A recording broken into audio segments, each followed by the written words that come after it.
WordGirl versus Omni-Man. I'm going to analyze and break down their best skills to determine who to win in a death battle. These matchups are only going to get more wilder as time goes on, but first, let's go over the best of WordGirl. In a faraway planet called Lexicon, a little girl snuck onto a spaceship which a monkey pilot's called Captain Huggyface. During their space trip, they crash landed onto Earth where she and Captain Huggyface was adopted by the Botsford family and named her Becky and Bob. She later grows up to become the greatest superhero in the world, called WordGirl, along with her trusty sidekick, Captain Huggyface. She flies to the rescue when there is trouble. Aside from her impressive super strength and speed, she uses the power of words and uses her vocabulary knowledge to her advantage to take care of the likes of her most infamous foes such as Dr. Two Brains, Toby McAllister, The Butcher, Mr. Big, Chuck the evil sandwich making guy, and many more. Like I mentioned before, she has super speed and super strength, most comparable to Superman because she has ice breath powers, super hearing, she has sonic screams, resistance to mind manipulation, and can survive the conditions of space. In season 5 episode 11, she has Toon Force,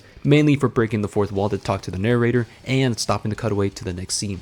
One of her strongest feats for both durability and strength is catching a meteor with her bare hands, causing no damage to her or the environment around her, meaning she pretty much absorbed the hit.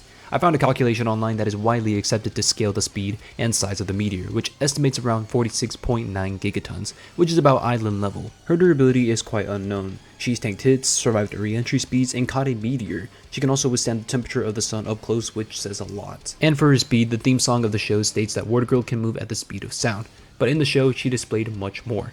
She flew from the moon to the sun in about 1.5 to 2 seconds, and this one is pretty easy to calculate. Just use the distance from the moon to the sun, which is about 93 million miles, and the speed of light, which is 186,000 miles per hour. So you divide the two, which makes her 500 times faster than the speed of light. But if I calculate with the claim of her getting to the sun from the moon in about 1.5 seconds, she would be going at 333 times faster than the speed of light. But for Omni-Man, he traveled from Earth to planet Thraxa in a few weeks, which are stated to be few galaxies away. There wasn't a true display of his max speed, so to work what we have, some stated he would be traveling around 221 times faster than the speed of light, which WordGirl takes the lead against Omni-Man in the speed portion. Omni-Man has displayed feats at a multi-continental level, which has been consistent. One example is when Omni-Man destroyed the Flaxen's homeworld at high speeds, leaving off dust trails doing most of the damage. His biggest feats for strength is when he helped destroy planet Viltrum with 2 other people, meaning he would need to require small to large planetary levels of energy to do so. WordGirl was never known to display impressive striking feats. She was shown to destroy solid steel with ease, and also walking through solid steel as if it was nothing. She was also claimed to lift a mountain with her pinky finger, which puts her lifting billions of tons casually. The only weakness WordGirl has is actually Lexinite, this show's version of Kryptonite. In season 4 episode 9, WordGirl was exposed to Lexinite by Mr. Big, which causes her and her vocabulary skills to be weakened. Omni-Man has many advantages over WordGirl, one being he is over thousands of years old, which also means he has better and more combat experience than her. WordGirl's strongest opponents were Miss Power and Rhyme, and that's pretty much it. The rest of her coterie of supervillains are just humans and a sandwich guy. Meanwhile, Omni-Man has fought the likes of Thrag and other Viltrumites and superhumans as strong as him, and his own son Mark. Omni-Man just has better and stronger feats, which puts him around as low as continental level to as high, which you can argue, large planetary level. WordGirl's strongest feats can put her as low as mountain levels of strength to as high, which you can argue, country levels of strength. Of course, this is a kids show, so we don't get to see WordGirl at her max potential, but she did display insane feats so casually, such as her speed, which WordGirl can outspeed Omni-Man and throw him into the sun if she could, if he doesn't resist. But she has other abilities like I mentioned earlier. She has ice breath powers, which Omni-Man can counter since Viltrumites can survive the cruelest of temperatures.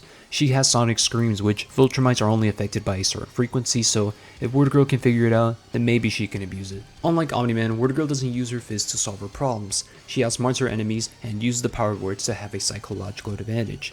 Plus, she has Toon Force, and can tap to the fourth wall, and can mess with space-time, which is unlike anything Omni-Man has ever faced, which pretty much wraps up the debate. But if we rule Toon Force out, then sure, Omni-Man can take the win, but we'll have a bit of trouble chasing an 11-year-old girl. Wait, that sounds wrong. But what do you guys think? Agree or disagree? Let me know in the comments below and comment down some more wild matchups. I will try my best to power scale between the two. And thank you guys so much for the big support from the last video. I had no idea this would get anywhere near as big as my other videos, but I appreciate it. This is my Christmas present, I guess. And yeah, looking forward to uploading more videos and getting back into the swing of things as I used to do back then. And yeah, thank you guys so much. I'll see you on the next one. Peace.